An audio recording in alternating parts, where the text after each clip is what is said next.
There is a powerful connection between our emotions and our eating habits. Emotional eating is a behavior that many people engage in, often without even realizing it. Have you ever found yourself reaching for a pint of ice cream after a particularly rough day at work? Or mindlessly munching on chips while binge watching your favorite show? These are all examples of emotional eating. Emotional eating is a common behavior that many people struggle with. You may not even realize you're doing it, but reaching for food when you're feeling stressed, anxious, or sad is a sign of emotional eating. Unfortunately, this can lead to negative physical and mental consequences, such as weight gain, obesity, and low self-esteem. According to research, approximately 30% of people eat more when they're stressed, which can lead to emotional eating. However, emotional eating is not just a result of negative emotions. Positive emotions can also trigger the desire to eat, which can make emotional eating difficult to recognize and manage. So, why do we turn to food when we're feeling emotional? One theory is that certain foods, particularly those that are high in sugar and fat, can activate the brain's pleasure centers and produce a temporary mood boost. However, this effect is often short-lived and can be followed by feelings of guilt, shame, or discomfort. If you find yourself turning to food for emotional reasons, it's important to recognize the triggers and develop healthier coping mechanisms. Strategies such as practicing mindfulness, engaging in physical activity, talking to a trusted friend or therapist, and reframing negative self-talk into positive affirmations can be helpful. In fact, seeking help for emotional eating is a sign of strength and can lead to long-term improvements in overall health and well-being. A study conducted by the American Psychological Association found that individuals who participated in the cognitive behavioral therapy program for emotional eating saw significant improvements in their eating behaviors, body image, and overall quality of life. So, if you find yourself reaching for that bag of chips when you're feeling down, remember that emotional eating is a common behavior that can be addressed with the right support and strategies. With awareness, mindfulness, and healthy coping mechanisms, you can break the cycle of emotional eating and improve your physical and emotional health. Now let's talk about how emotional eating is harming you. 1. Emotional eating can lead to weight gain and obesity. When we eat in response to emotions rather than physical hunger, we tend to consume more calories than our bodies need. This can result in weight gain, which in turn can increase the risk of obesity. In the United States, over 42% of adults are considered obese, and the rate of obesity has been steadily increasing over the past few decades. 2. Emotional eating can negatively impact mental health. Eating to cope with emotions can become a cycle that is difficult to break, leading to feelings of guilt and shame. This can contribute to the development of mental health issues such as depression and anxiety.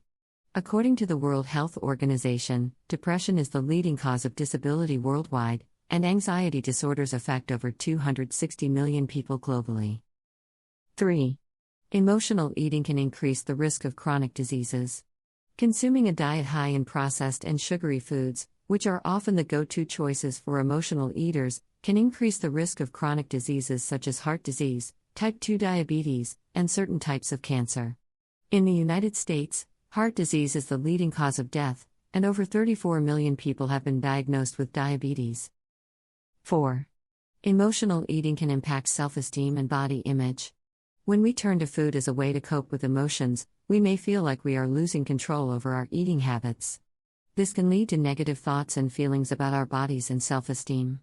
In a survey conducted by the National Eating Disorders Association, 70% of respondents reported feeling worse about their bodies after an episode of emotional eating. 5. Emotional eating can interfere with our ability to listen to our bodies. When we rely on food to soothe our emotions, we may not be attuned to our body's physical hunger cues. This can make it difficult to maintain a healthy relationship with food and can lead to disordered eating patterns. In a study published in the International Journal of Eating Disorders, emotional eaters were found to have lower levels of interoceptive awareness, or the ability to perceive and understand bodily sensations.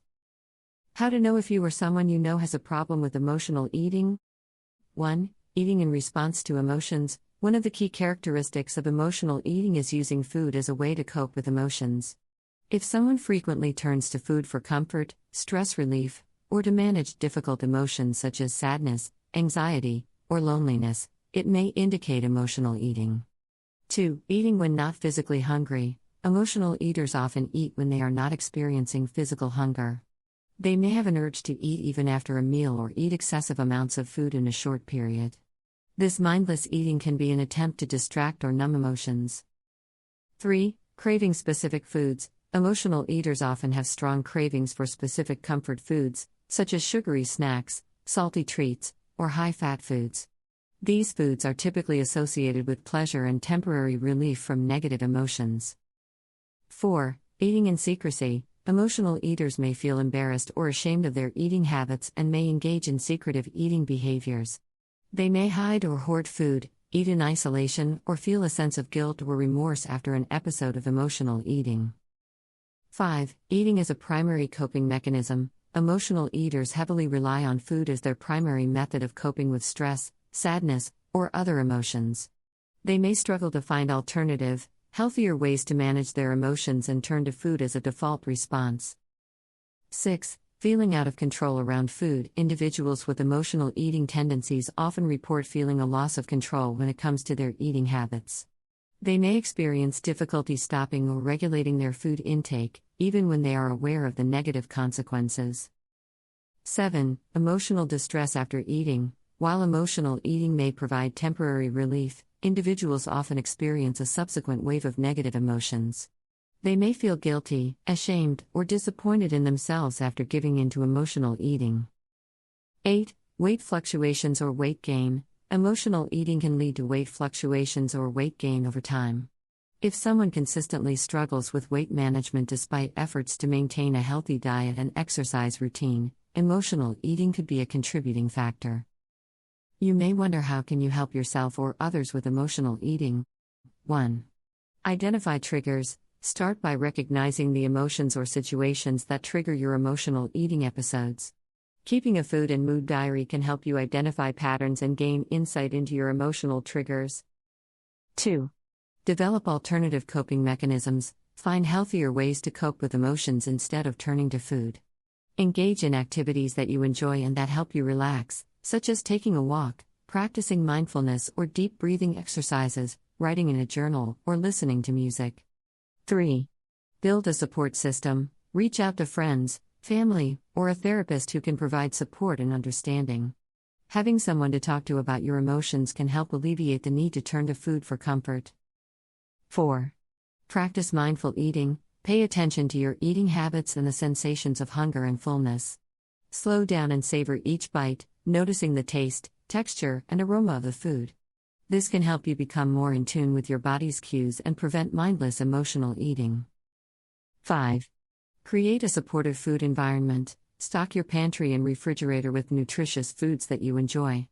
Remove or limit the presence of trigger foods that you tend to overeat when experiencing emotional distress. 6. Seek professional help. Consider reaching out to a registered dietitian or therapist who specializes in emotional eating. They can provide guidance, personalized strategies, and support to help you overcome emotional eating patterns. 7. Practice self-compassion. Remember that breaking the cycle of emotional eating takes time and effort. Be kind to yourself and avoid self-criticism. Treat yourself with the same compassion and understanding you would offer to a loved one facing a similar challenge. 8. Set realistic goals. Rather than aiming for perfection, set realistic goals that focus on progress and self-improvement. Celebrate small victories along the way and acknowledge that setbacks are a normal part of the process. 9. Prioritize self-care. Engage in activities that promote self-care and reduce stress, such as getting enough sleep, practicing relaxation techniques, engaging in regular physical activity, and nurturing your social connections. 10. Practice positive affirmations. Replace negative self-talk with positive affirmations. Remind yourself of your strengths, accomplishments, and the progress you've made in overcoming emotional eating. This can help build self-confidence and resilience. Remember, overcoming emotional eating is a journey, and it's important to be patient and persistent. With time, practice, and support, you can develop healthier coping mechanisms and create a more balanced relationship with food and emotions.